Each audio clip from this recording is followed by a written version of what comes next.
And welcome back. This is part 3 of the General Lee story. Since I seen you last time, you can see the front end has been pulled off the vehicle. The grill is sitting over there. I'll show you that in a minute. Don't really have any good light here. Wesley, if you want to point some light down here for me to get a better shot of this front of this grill. I got the stepson with me tonight, and yeah, you just use your cell phone. Oh, okay. Doesn't have a cell phone once in a million years. Carburetor's off. This engine is toast, as I mentioned before. It's absolutely toast, so there's nothing we're going to do with that. We're going to save the block, though, because it is a matching numbers block. Inner fender wells, everything seems to look pretty good on here. Got the passenger side fender off. Driver's side fender was off before. As you saw, we took that off prior. Driver's side fender is off. This video today is really a public service announcement, really. Two things I want to mention. First one that I want to mention, sorry I'm whipping you around here. And since the last time I saw you, I got a Charger hood. This is actually, it looks like a General Lee orange. And this sucker came out of, this thing was on eBay forever. Got a big hole in it. Somebody cut a good scoop in this thing. It's orange. It's the color the General is supposed to be. I think it's the red. I'm not 100% sure. And whatever color the red is, got all kinds of holes drilled in it for rivets. Does have some hood pins in it. But all in all, it's in actually really good shape. I'm going to have to fix this big ass hole that's in the middle. But other than that, not a big deal. Hood was very inexpensive. A hell of a story going to get that, strapping it to the roof of a Murano or a Nissan Rogue. But got that out of Pennsylvania, which was a 7.5-hour drive just to go get a freaking hood. But anyways, going over to this side here, you can see a bunch of boxes accumulating here. American Racing, these are the VR47 General Lee wheels. 15-inch I went with on this one, only because the 14s are so hard to find tires and stuff for. Doors, a couple of doors. And first thing I want to do is a shout out to somebody that's been supplying me some parts. And as you can see, I don't know if you can read this on this box. Driver's side, passenger side, vent windows. And what I got to tell you is a gentleman by the name of Charger Bob.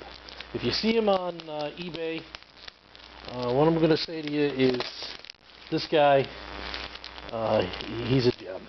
He's one of the best eBayers out there. And if you want any Mopar parts, get a hold of Charger Bob. He's got all the smalls, everything you could need for doors, anything that you could think of there. And I got to tell you, I asked him for a set of vent windows. You want to hold this box there, Wesley? Try and get this vent window out of here. Ugh. Here, hold the camera for a sec. Alright.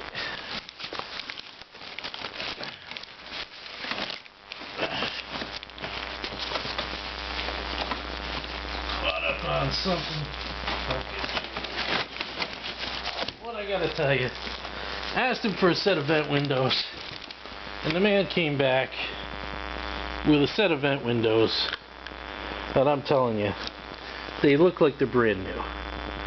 The glass is clean, the little pins, the handles are good, the balls are good, the screws are good, the rubber is soft.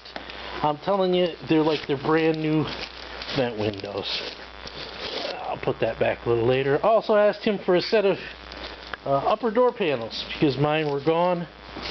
He came back with a set of the correct saddle brown, General Lee saddle brown pads, almost mint condition. See a little water damage there, but that's okay because I plan on repainting them anyway, so that they match. Everything matches the same exact color. But these things are almost, again, look in the back, no rust. No rust on the back here.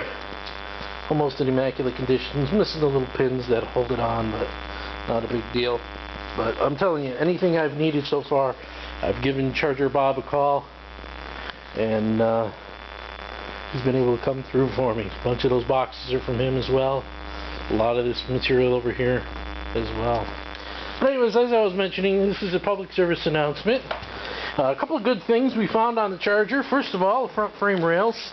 Can't really see them in here. I don't have my cell phone either to put some light on them, but we'll do that in the next video. But anyways, oh, he does have his phone with him.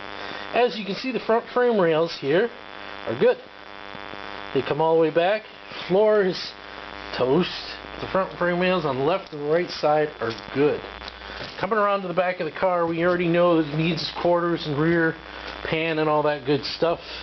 But we were surprised to find today that there is still part of the trunk is still in the car. So you've got still part of the trunk that is in there. The cross members, cross braces are there. You can see the bottom of the wheel well where the, you know, this is auto got to be replaced. But the housing there, I may be able to just salvage those, put a little piece around the bottom, salvage those out.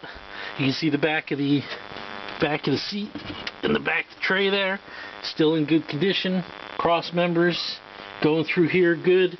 A little bit of surface rust and stuff like that on the back tray. A little hole here, not a big deal for this hole.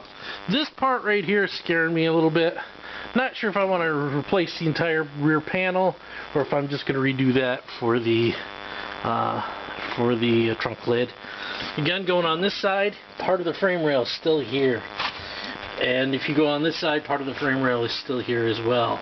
So we have partial frame rails going back, and we have pretty solid floor right up through the cross member here, which means she didn't rot out as bad as I thought. You can see this piece here, solid. That cross member is solid behind the rear axle. This wheelhouse is in pretty decent shape. The outer wheelhouses probably need some work. So a little bit better than I actually thought. I thought I was going to be spending a hell of a lot of money rebuilding everything from the rear seat back, but that's not the case. Do have some cancer around the windows. Again, I don't know what I'm going to do about that just yet. If I want to replace the package tray and just patch up that little corner there. And same, well, not the package tray, this is the package tray, but you know what I mean, the rear filler piece. Same thing on this side. But my public service announcement today is this. We know there's a bunch of you guys out there that love these Chargers, work on these Chargers, rebuild these Chargers every day. A lot of you with a lot more experience. This is my first one that I'm rebuilding. And this one is really, really roached out. But I can do it because I've done things like this on a 60 Caddy and on a couple other cars before. However, I do not want to see anybody doing this kind of work. Look at this. Somebody decided to replace this quarter panel here. I don't know how good you can see it in the video, but upon cutting the back section of the quarter panel off here, we were thinking maybe we'll, you know, straighten the dent, maybe save a little bit of this quarter panel. You know, from the front it doesn't seem to be too bad. Maybe section it back a little bit, save the horn up here. You know, maybe cut it down here, save the front end. It's got a little bit of cancer, a little bit of rust. That can all be saved. But then we got looking at this. Bondo inside of here, and somebody with the quarter panel like that. If you're doing this kind of work, you know, they did tack it a couple of spots. You can see where it was tack welded a little bit right here. It's tack welded a little bit here. I had to cut those free. It's got a couple other tack welds along the front here. I think they welded it up over here. But all in all, the way they put this thing on there is a disgrace. Just a complete disgrace. And underneath here, Wes, if you can come back here with the light, and I can show everybody underneath here what they actually did here. If you look, you can see what they cut as far as the quarter is concerned.